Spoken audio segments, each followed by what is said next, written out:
जहाँ शिव सरस्वती और ऋषि कश्यप हुए वो कश्मीर हमारा है। जहाँ पंचतंत्र लिखा गया वो कश्मीर भी हमारा है। ये डायलॉग हाल ही में रिलीज हुई मूवी कश्मीर फाइल्स का है। इस मूवी की इन दिनों खूब चर्चा है और इस मूवी को देखकर कई सारे लोग भावुक हो चुके हैं। उन्हें विश्वास नहीं हो पा रहा है कि भारत में कभी कुछ ऐसा भी हुआ था।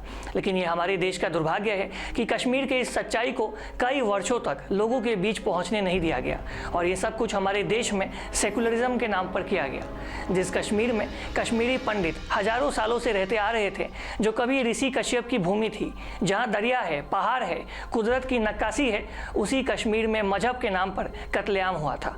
90 का दशक कश्मीर में बर्बरता का वो दौर लेके आया जिसे आज से पहले ना कभी देखा गया था और ना ही कभी सुना गया था। 1990s के उस दौर में कश्मीरी हिंदू पंडितों को उनके धर्म के नाम पर मारा गया और कश्मीरी पंडित महिलाओं के साथ बलात्कार भी हुए थे। इसके बाद कश्मीरी पंडितों को अपने घर छोड़कर दर दर भटकना पड़ा था और वो अपने ही देश में रेफ्यूजी बन गए थे। आपको जानकर हैरानी होगी कि उस भयानक दौर में आतंकवादियों और कट्टरपंथियों ने मिलकर 20,000 कश्मीरी पंडितों के घरों को आग के हवाले कर दिया था। इसके अलावा कश्मीर में 105 स्कूल कॉलेज और 103 हिंदू मंदिरों को भी तोड़ दिया गया था।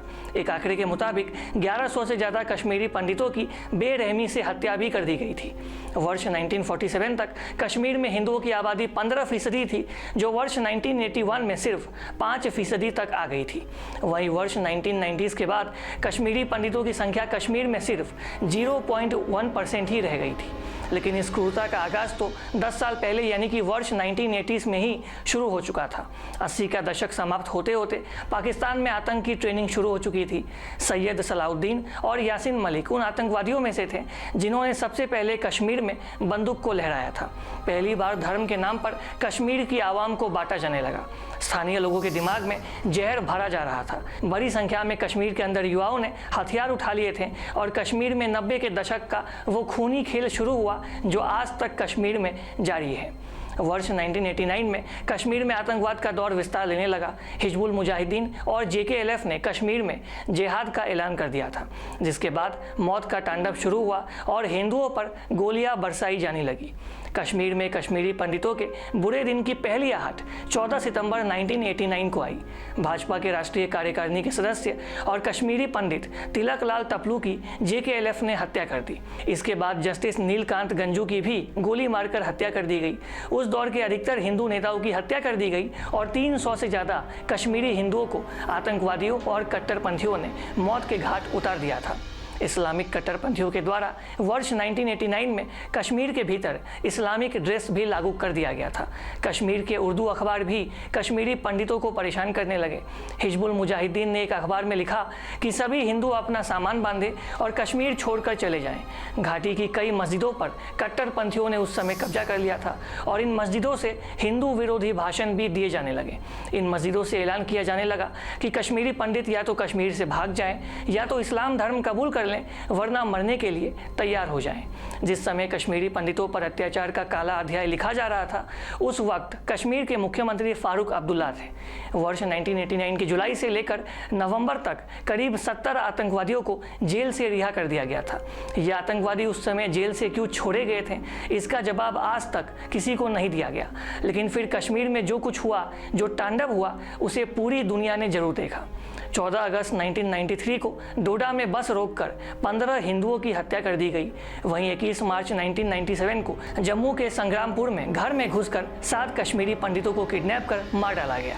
इसी तरह 25 जनवरी 1998 को हथियारबंद आतंकवादियों ने 4 कश्मीरी परिवार के 23 लोगों को गोलियों से भूनकर मार डाला। वहीं 17 अप्रैल 1998 को उधमपुर में 27 हिंदुओं को मौत के घाट उतार दिया गया, जिसमें 11 बच्चे भी शामिल थे। वहीं दीवार पर पोस्टर्स लगाए गए कि हिंदू जो है वो कश्मीर को छोड़ दें। हिंदू घरों पर लाल घेरा बनाया गया। उसके बाद श्रीनगर के कई इलाकों में हिंदुओं के मकान को आग के हवाले कर दिया गया। AK-47 लिए इस्लामिक कट्टरपंथी कट्टरपंथी किसी भी घर में घुस जाते और लूटपाट और कश्मीरी हिंदुओं पर अत्याचार करते थे। कश्मीर में घड़ियों को भी पाकिस्तान स्टैंडर्ड टाइम के हिसाब से जबरदस्ती सेट करवा दिया गया था। वहीं जून 1990 को कश्मीर में एक ऐसी घटना हुई जिसने सबको दहला कर रख दिया। उस समय गिरजा टीकू नाम की एक महिला कश्मीर की एक यूनिवर्सिटी में लाइब्रेरियन के पद पर काम किया करती थी, लेकिन पलायन की वजह से उन्हें कश्मीर छोड़ना पड़ा था। लेकिन एक दिन उनके एक सहयोगी ने उन्हें फ़ोन करके कहा कि उनकी सैलरी आ गई है और अब कश्मीर के अंदर जो माहौल है वो शांत भी हो चुका है, इसीलिए वो वहाँ आकर अपनी जो सैलरी है वो ले सकती है। लेकिन जब गिरजा टीकू कश्मीर पहुंची तो उन्हें बस से दिन दहाड़े 5 इस्लामिक कट्टरपंथियों ने अगवा कर लिया, जिसके बाद उनका गैंगरेप किया गया और लकड़ी काटने वाली मशीन से उनके शरीर के 2 टुकड़े कर दिए गए। ये सब कुछ धर्म के नाम पर किया गया, जिसका शिकार हुए कश्मीरी हिंदू। वहीं एक रिपोर्ट के मुताबिक 1990 के बाद करीब 5 लाख कश्मीरी हिंदुओं ने कश्मीर छोड़ा और वे अपने ही देश में रेफ्यूजी बनकर रेफ्यूजी कैंप्स में रहने लगे। ये हमारे देश का दुर्भाग्य है कि आज भी कश्मीरी पंडित इंतजार कर रहे हैं कि कब उन्हें न्याय मिलेगा और कब वो वापस कश्मीर में जा पाएंगे। आप इस पूरे खबर को लेकर क्या सोचते हैं? आपकी जो भी राय है आप कमेंट बॉक्स में आए, आपकी राय को हमारे साथ अवश्य शेयर करें।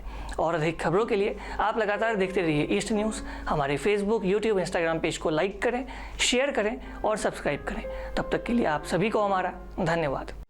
Thanks for watching. Please subscribe and hit the bell icon.